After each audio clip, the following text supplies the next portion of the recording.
body positivity, criticizing, body shaming are things that happen on a regular basis, and we talk about all these things quite frequently. But are these really practiced in the real world? Yes, we hate body shaming. Yes, we criticize that a lot. But do we really accept people for who they are? That is the problem we are going to talk about today. And we have a fashion diva over here in the show. She is Ranjula Herath. She has created this fabulous brand. This is all about fashion for anyone. And her theme is be the change and embrace yourself, be confident despite your body size, and become a vibrant personality of yourself. So Ranjula, welcome to the show. Welcome and thank you for having me. All right. So let's talk about the Flabulous brand and what it does. What sort of a roadmap you have for it? Let's talk. So setting up a business is no easy feat, and continuing it is another task. Therefore, let's talk about the early days of Flabulous, how you set it up, your infrastructure, funding. Let's talk about the early days. Yes. So Flabulous just turned 2 years, couple of weeks back, and actually going back to 2 years, the concept of it was something which was in my head for a really long time. And I always wanted to do something new. There was a huge need, or like personally it was really hard for me to find stylish clothes for my size, and that's how the whole style of Flabulous came about. And this whole idea of creating a new style which empowers people to be more confident is the whole idea that ignited the brand Flabulous. And going back to setting up of Flabulous and getting it off the ground was such a task. At that time, I was also involved in not only a 9 to 5, I would say 9 to 9 job. And but I always had it in my mind that I need to kick this off. And I used to do like from the vision to the whole mission, the numbers to everything. It was something that I worked every day after hours after work. And when it comes to funding, I used to save 70% of my salary every month just so I know I can invest on Flabulous. So if I'm talking about funding, to be very honest, that's how I started my business. And I remember when I started the business, so I saved up and I used everything for the collections. I launched it, and then 2 weeks later, it was the Easter tax. And I made like sales which wouldn't even cover, like, I would say 0.1% of the investment I made. And I was quite disheartened. And I think as a startup brand, these are the real struggles that people don't really talk about as well. And I was really disheartened because I left my very comfortable job, which was a great pay, great network. I loved my job. I didn't have anything to complain about my job. And at that time, I realized that, okay, this is how it's going to be forever. You're just going to get challenge after challenge after challenge. So anyway, like somehow we got it off the ground, and the launch campaign we did went viral, and it created so much of impact. And with time, Flabulous became more fabulous. Great. So you were speaking of the real challenges that's unspoken of. Yes. Would you like to talk a little more about it? The purpose of it is, Ranjula, the purpose of the show is to empower the next generation female entrepreneurs and really show them a case study, a successful case study as to how people have really done it. So let's talk about the challenging times. So challenges are inevitable, as I always say. What's important is to learn how people overcame those. Mm-hmm. So let's talk about few daunting challenges that you had from the incept till now. Yes. even what you're facing now, and more Yes. importantly, your strategies to overcome. Yes. I think for any business, the startup phase is just chaos to another level. And it's a journey that you're just having with yourself, right? As any entrepreneur, it's a very lonely place to be as an entrepreneur. Because it's your idea. At that point, there's only like few people who believes in you. Some people don't really believe in you at all. They don't get what you're trying to do. Things like this. So if you're someone who's going to be an entrepreneur or wants to do something which is quite different in this world, challenges are anyway going to come. And initially for me also, it was quite challenging to get used to the uncertainty of things, right? Because after Easter tags and there's COVID, then like different things external, but then there are also internal challenges as a person that you go through. So what you need to also understand and accept is that those challenges are going to be there, and they are only going to make you stronger. So now whenever a challenge comes, I just take a step back, and it means something simply as if you're having like an extra load of work where you're taking a month off just to get your sanity right, Yeah. as an entrepreneur. Yeah. So even certain things like that, you need to learn to cope up with yourself. But the key point is not to give up, because having a sustainable business in current day and age is very rare, and lot of people just start. They have a nice photo shoot, they sell online, or it might not make money, then you just give up. It doesn't really work that way. If you study other brands and all entrepreneurs, successful entrepreneurs, it takes years for work to come. Yes. And if I'm talking about the current challenges, like still Flabulous is in a startup stage. It's only 2 years. And you are in a very competitive domain as well. Yes, fashion retail. And I always say the biggest challenge to me, Nayanika, is we are also in the business of, more like not the business, the mission of my brand is to change mindsets of people. So changing a mindset is different than trying to sell a garment, right? You can shoot and, give like a nice shoot and people might be attracted and buy it. But we are trying to really create a movement, a change here.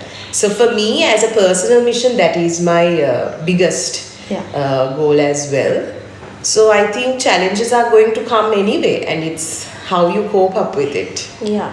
So the important thing is not to fall apart when you come across the challenge. As you said, the best thing is to take a step back and really organize your sanity at the first place. And then you will definitely have the mental space and the capability to come up with a strategy. Yes, and the most important thing is, if you study any entrepreneur that you like or any successful person, I always have this statement for myself that pain gives you power. If you're in like a very uncertain or like a very personal journey where it's so much hurt, your life is like when you're like hitting rock bottom basically, I feel that's when you have to, rather than like being like, oh my god, my life's falling apart, you really try to innovate and think, okay, what do I do next? And that courage and that determination really takes you like a long way. So now let's talk about how you embraced yourself. As I know, since I know you from school, and since I know your history also a little, not only you, even I still have this problem. We all go through body shaming. I think that was one inspiration behind you wanting to create this brand. So let's talk about that side. This is not anything about entrepreneurship, but this is more about how to face emotional barriers or emotional issues that you might encounter in life. So I think you had a lot of problems with people being very nasty and very criticizing about your body size and all that. How did you take it, and you have successfully converted that into a business now? Yes. Let's talk about how that affected you and how you tossed it to the other way. Yes. So when I was like 13, or actually as a teenager, I used to get a lot of attention because of my size. I was born overweight, so I was a big baby anyway, right? And Were your parents worried about this? to a certain extent, from a health point of view, which is fair. And I think as a teenager also, you really don't know what's happening with your body. And you constantly try to like think everything else around you, or everyone else around you, what they say is the truth, right? And I was bullied in the sense like it became like a normal thing after some time. Like when you go to like a tuition class, like, you know, the boys would say something. I've had situations, I've gone, represented school itself for these commerce days, to all these inter-school things. Competition. And then how I've got, you know, body shamed. Once there was a big scene with one of the boys' schools. And like the teacher in charge had to like come and apologize from school, kind of a situation also. And I'm also tall, so Okay. this has been I'm like having a moment here. I would love to know what this school is. No, I won't It's okay, it's okay. Yeah. There was like a whole. Actually, it was. I want to also take that as a point. So it was a school drama. Okay. Right, this boys' school drama, and this guy suddenly, which was not in the script apparently, now I'm seated to get my award, and this guy comes right in front of me and was referring to me as a jack tree, right? And now I am anyway someone who doesn't really like let these things get into me, like, you know, as if the world is going to fall apart. Yeah. So I'm just waiting. I realize, obviously, I know it's for me. And like now pointing the fingers, and like everyone's laughing now. There's like 400, 500 people. And then I took my award. Now I'm coming back because my father was there to pick me up. And then with the teacher in charge and the committee in charge of that school, that boy, and the committee came and apologized to me, which I thought was really sweet though. Okay. Which I thought was really sweet, so I thought I'd mention that. There are some good boys. Yeah. So certain things like that, right? So, and even like when there's like a family get together, it's like, you've gained weight, no? And you know, it's always like a discussion, right? And so then like with time, when people say things, you're just like, oh my God, is it like, you know, like it affects you. Like when you go to a class, like there's so much attention around When you. you're little, it affects you more. When Yes, you're a small yes. girl, you know. And I think at that time, it was almost like, I mean, I've had moments personally, like I used to like cry in my room thinking about my size, no one would know, right? That kind of encounters, because you're like, oh my God, like, am I like someone this odd for people to make fun of me? But then I'm also someone who doesn't show to the world that I'm like emotionally, you know. And then with all these bullying and everything, then towards the latter part of school, there was few teachers actually who used to push me, saying, you know, you're tall and you have the size and all, and you have a great personality, you need to do this, you need to do that. So with that, and I took a lot of leadership roles also in school, I realized how, then I was looking at myself very positively, and I realized, oh my God, now I'm like doing this and that, and there's so much I can do. Actually, at a very young, when I was like 18, 19 only, I really embraced myself. And from that point, I realized whether I'm gonna be like, you know, 10 kilos lighter or heavier, it doesn't really matter. It's how much effort you put, right? So that's how I embraced myself. And now, of course, even if someone tells me anything, they don't come to tell me also now. Yeah. Anyway, sometimes it's a struggle, even for me. My body is something which changes quite fast. Like you see me in 2 months, I might be 10 kilos lighter. If I want to lose weight, I lose weight. If I'm in the mood to, okay, I'm like, you know, having a little off, you know. So in my mind, it's not a big deal for me. So with time, I've really embraced myself. And I think that's a strong enough story to share with a lot of people and inspire people. And that's why Flabulous, I think, reaches and creates that kind of impact as well. So you were speaking of the problem that you had 2 weeks right after 2 weeks you started the Yes. business, the Easter attacks. 1 year later, COVID comes. So with all these are things that you can't control, Ranjula. There are things that you can control. These are beyond your control. With all these, it's very important to alter your business strategy, your Yes. branding strategy as well. I think as entrepreneurs, it's really important to innovate, and you should also know when times change, when things change, you also need to ride that wave. For example, I'll take an example, right? So if TikTok is trending, you can't be like, I don't like TikTok, let's not do that, right? As an entrepreneur, you need to be open and to have like a bigger picture mindset. So when it was COVID, it was the season last in March, they had the lockdown, so we just got our stocks in for April.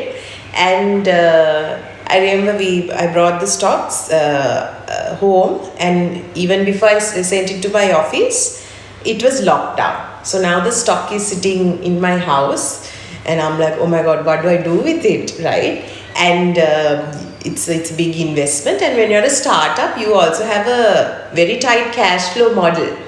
You sell, you reinvest. You sell, you reinvest. That's how it works. And for me, initially the COVID situation, I was lost as everyone, as like waiting, like sitting and waiting. Next week the lockdown will be over. People will, shop and stuff like that. But that doesn't really happen. Then I realized it's going to be a new normal. Post this COVID, because I was doing research, we had a lot of time, right? We were just indoors.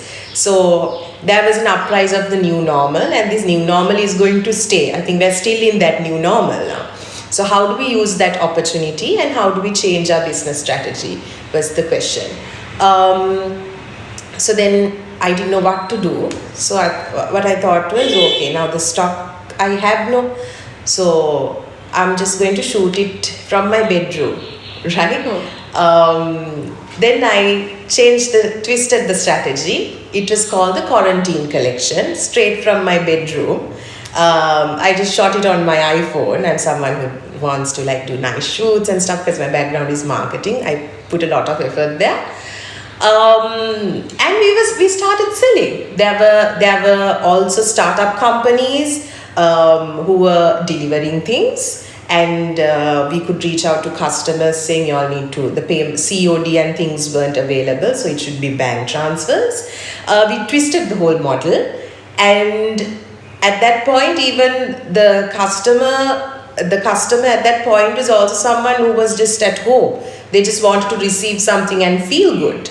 So with that way, I think the positive was there was a huge conversion of the person who goes to a shop and buys something turned online, or just inquires, now straight away goes to the website and buys it off. So with that, we changed the strategy. It was positive for us, and we're still riding the wave, and we took the new normal as a new opportunity. And also, Nayanika, now when the second lockdown came, again a lockdown. I think that was also 3 days before the shoot. So I planned in my mind the concept and everything I want to do, because that's the part I really enjoy in Flabulous. Can't do anything. Yeah. My best friend who also lives in the same road, called her up, got her camera, told my brother, here, you need to stop your work, you need to shoot me, and shot the whole collection and launched it. So at that point, you also have to grab the opportunity and just get things going. I'm not someone who sits and believes you should wait till the whole world changes for you to do something. So it's really how fast you move and how well you innovate. Another situation is right after COVID, the collection we launched, which was literally sold out in a week. We came up with a matching set which you can just wear. You can wear the shirt and wear your trousers and do your work from home calls. You can sleep in it, you can travel in it. It's very functional. So you also need to understand who your new customer is and who your new trend is, and keep innovating. I think as an entrepreneur, that's quite important to be successful. Exactly. So that is part of her fabulous story during disturbed times like COVID and Easter tags. So just as fabulous as her story is, the products that she makes are also fabulous, and I'm honored to be wearing one of those. So I'm styled by Ranjula Herath today. What I'm wearing is from Fabulous. This is also from Fabulous. Obviously, she is representing her brand. So now is the time to walk through a few designs that she has done. Let's talk a little bit about the few things that we have here, Ranjula, just to give an idea on the thought process behind these designs. Right. So this is from one of the loungewear t-shirt collections we had. So it says heavy on the self-love. So I'm someone who believes a lot on self-love and positivity. So now you see like the cut and everything, like you get into my clothes, everyone's like, oh my God, it's so comfortable. Yeah. So that is exactly how I want to feel. And this is something like that. And also my brand is something which is super colorful. And I think a lot of plus size brands, Either black, white, and just plain. Yeah. There aren't Talk about it, prints, there aren't colors, and I'm like a very colorful person. So this is one of the kimonos, other way around. So it's something that you put on, you can wear it to the beach, to whatnot. This is from a recent collection. So these are just like matching sets, like a trouser, and this goes as a overall kimono you can put on top. So you can wear these to work, so you can style it up in like a very corporate chic kind of a look. Yeah. So my clothes are quite functional and fun, is I would like to say. And I don't believe in like you need to wear black and blue to office kind of. If you really want black, she has those yes, also. I do have those also. So this is actually like my go-to t-shirt dress. I would wear this Let's look at and that do also. my Zoom call, and then sleep in it. Yeah. Go to the shop and come back also. So it's all about comfort. It's mostly about comfort. Yes. So I also agree with you completely that black and white are gorgeous colors. Yes. You look good in that. But there are more vibrant colors. Yes. So being colorful and being comfortable takes over. And I think anything you wear is also an expression of yourself. Yeah. And the way you style it, and even for you, why I picked it is I feel like it's so you. Whereas I'll try to put you like on like a tropical print suit or something with like a big jacket, right? So it's that's the beauty of it. I think you have addressed all niches in the market. Yes. Either you can be a real a professional looking person, or you can really look chilled out. So you have clothes designs for all of those people. Yes. One thing as a brand value we have is I want the brand to be as inclusive as possible. So we do have unisex clothing also. Doesn't matter what sexual orientation you are. Even for Valentine's Day, we did a collection where love is love, to celebrate all communities. And also our unisex matching sets is something you can wear and your brother can also wear and go to the beach kind of. Yeah. So we're really trying to break the stereotypes of clothing and labels as well. So that's also quite special about Flabulous. Great. So labels, UK 8, UK 14, UK 20, oh my god, are you 22, what do you eat? So those are the comments we hear mostly from relatives. We hear these things. Yes. So I think standing against these labels is also something that's behind your brand, and you stand for it. Shall we talk a little about that also? So as I said, inspiration for my clothes and the way I create my designs is not. I'm not a designer. I wish I said that like right at the beginning. I'm not a designer. My background is in marketing and business strategy. I think quite strategic. And I would like to say I have a very strong personal style, which I try to reflect through the brand. And this whole sizing thing, everything, like, it's all life that we, go through, I think, which inspires us for our designs. So, for example, if you're going out, like having like a night out or so, you borrow your clothes from your friends, like, say, 5 girls getting dressed up is like a whole another level of fun, right? Yeah. So when we used to do that, I can't fit into any of my friends' clothes. So it's never a case. So I see, like, them exchanging clothes. I'm just left out, right? But my friends are the best. So I thought, actually, why can't we do that, right? Why can't I share something I wear? I have one friend who wears an oversize, who would wear my clothes and just go everywhere. Then it hit me like I need to create something which anyone can wear. So that's how the whole free size came. Now, most styles I have has a free label, right? So it has a wider size spectrum, so from like a UK to 14. So people feel included, right? And I think that's really important. For example, now this dress you're wearing, and your mom was also quite interested right now, right? Yes. So and then she took the same, I think. Yes. It's a different design, Yes. but the size was the and same. then immediately her reaction was like, I can't fit into it because Yeah, you're yeah. smaller than Yeah, me, yeah. right? But then I was like, Auntie, try it. Trust me, right? So it's like, don't let a label define what you want to do, basically, right? So that's why this whole, I think that labels for certain styles, definitely you need, like, based on the fit and everything. But most of the time we try to keep the label as free as possible. We've also been very inclusive, having more unisex clothes also.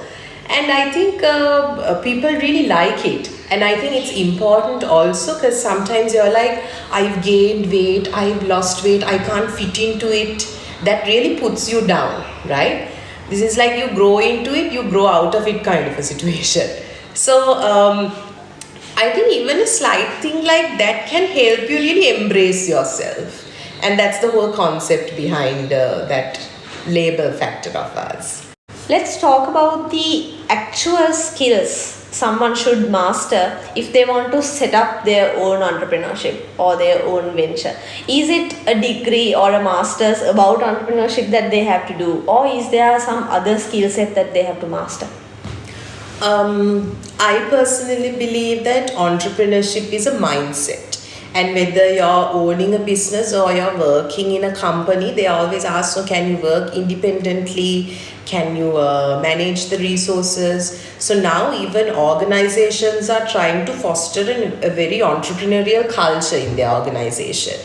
And so I believe my ex-boss also used to tell me, not everyone is here to change the world. Some are happy to have their 9 to 5 job, come home and eat and go to sleep. And some people are never happy with, like, what they see. They want to break stereotypes. They see a bigger vision. And qualifications wise, it can go 2 ways. I'm not going to say qualifications doesn't really add up. I'm someone who is CIM qualified and who has a master's also. Certain things definitely has helped me as an entrepreneur. But is it mandatory? I don't think so. I think what's important is how inquisitive you are to learn, right? You talk to anyone, right? Anyone, whether they are having a band or whether they are having their own cupcake business, right? They're learning. They're watching YouTube videos, listening to TED Talks, writing. They're trying to gather that knowledge. They're observing. So that is what's important. And as an entrepreneur, just because you have a qualification, definitely you can't be an entrepreneur. I think to be an entrepreneur and to take that journey and courage, you need like a different kind of nerve and a bone. It's a very lonely place. It feels like it's a very anxious place to stay. When all your friends are partying and going on holidays, you're just working on your projects, right? And sometimes when you tell this to people, they won't really understand. Big-headed, or like, don't really, they don't get Socialize. it. Don't socialize. I am very blessed to have 5 or 6 friends who I call my family, who gets me, who understands me, to have that balance. And I think entrepreneurship is something that you need to constantly foster. So just because you have a qualification doesn't mean your venture is going to be successful. And just picking things here up and there might be good to start, but you also need to understand, as an entrepreneur, you scale. From startup phase, you're going to have a scale up phase, no? So at that point, you need more resources. I think why a lot of businesses, when they are growing, they really don't understand is, what they really don't understand is, even your business is growing, your resources also need to grow. You can't do everything. There comes a point where you need to be like, okay, I need to delegate, I need to bring in these kind of people, all this. So I think if anyone's out there who wants to start their own venture or their entrepreneur journey, I would say just start. Rest you'll figure out. If even now, there are certain months where I can't really, manage, these photo shoots to me. All these things are expensive. And I think we are in a day and age where we can really reach out and collaborate, right? You want to do a photo shoot, find someone who wants to collaborate, right? And you want to get like a makeup artist, do like a collaboration, right? And try to see how you can still get your business running. So these kind of things, I don't think any qualification teaches you, and it's a mindset you develop. So that, of course, it has to come naturally. Like I personally have like my own routines I do to make sure that I stay in that mindset. So that is my view on it. Now let's talk about another interesting side, which is the hate messages. So this is not something common to the business you are doing. This applies to every business. Sometimes getting hate messages, people misinterpret what you post, the photos you do, the videos you do, the testimonials, the voice cuts you do is sometimes misinterpreted, and you end up getting messages about things that you never even thought of. So you also might have come across this. This question is very important for anyone who just started Yes. something on their own. How do you really have to react to this? What you can do is not to respond too fast, right? And I always believe there's anything that you can fix with communicating properly. There are certain customers who are very difficult, right? If the delivery doesn't go on time or anything else, there can be mix-ups and things like that, like operational issues. Sometimes I personally call them, and they're always like, when you explain to them nicely, they're always positive. Up to now, like I've been also been blessed with a good clientele, so I rarely get complaints also. If you ever come across hate messages as such, I'm not asking you to ignore it. Just try to see what they're trying to say, but respond smart. If you feel like you're not confident enough to see it through, get someone else to see it through. So certain things, if I don't agree, I always ask my creative marketing manager. I ask like, what do you think? So you have a second opinion, and then react to it as a business. And always remember, it's not something personal. You're putting out something as a brand. So you're an organization, not one person. So these are like some of the lenses I look through before I react to certain situations like that. So Ranjula, this is the time for you to pay gratitude to your team, to your entire support structure. Yes. This journey is, of course, even though it's my ideas and whatnot, there's a whole support system behind me. Strongest are my parents, who's always just there. My sister, my brother, brother-in-law, all of them, my friends, and everyone who has helped me emotionally when I've I've had my ups and downs as well. My cousins, my friends, my team. My friend is also part of my team now, so my creative marketing manager, to all the team there. And my customers, I can have a whole list, but I would say everyone who has been part of this mission and has helped me to keep this journey going. So I'm very grateful and thankful. Thank you so much. And thanks to you also for organizing this, and it's I think it's a very smart program, which is very hard to find in current day and age. So thank you for having me. So this is the time to talk about your social media handles, your website, so that people can follow you, look at your collection and become new customers of yours. Let's mention those as well. So the website is an e-commerce platform which goes as www.flabulous.lk. Our Instagram page is flabulous_lk, and on Facebook it goes as Flabulous.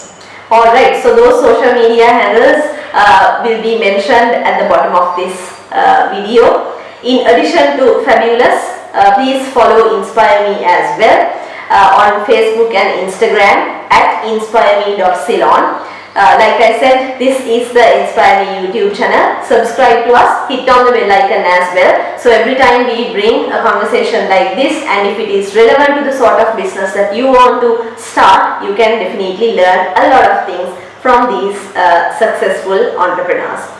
So if you have further comments, or if you would like to feature your venture also on Inspire Me, why don't you pop your comments below and we will get in touch with you. Until we bring the next conversation, stay safe.